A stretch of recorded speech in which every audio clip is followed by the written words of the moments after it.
menjunjung titah ke bawah Duli Yang Maha Mulia Sri Baginda Yang Bertuan Agong, saya sebagai Panglima Angkatan Tentera menjunjung kasih kepada limpah kurnia ke bawah Duli Tuanku yang telah pun memperkenankan saya untuk dilantik sebagai Panglima Angkatan Tentera yang ke-24 berpokok kuasa pada 24 hari bulan Februari kepada Kerajaan Malaysia di bawah kepimpinan Perdana Menteri dan juga Kementerian Pertahanan di bawah Menteri Pertahanan dan semua lapisan kepimpinan di MINDEF. Ada beberapa perkara yang Tuanku titahkan supaya saya mengambil berat berkenaan dengan perkara tersebut yang menyentuh kepada kepimpinan melalui tauladan, integriti di dalam perkhidmatan, dalam pengurusan, dalam tata kelola, disiplin yang perlu ditegakkan sentiasa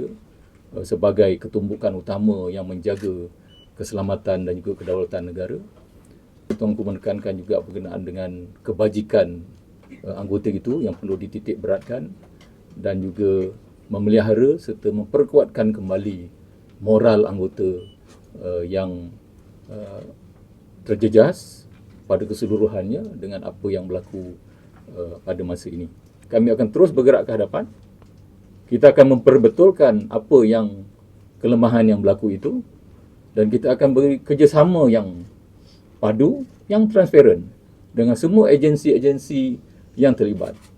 Agensi-agensi kerajaan yang terlibat bagi untuk membersihkan nama Angkatan Tentera Malaysia. Saya di sini berjanji, berdirinya saya di sini dan juga dengan parlimen-parlimen saya ini, darat, laut, dan udara, we are going to do the total clean up.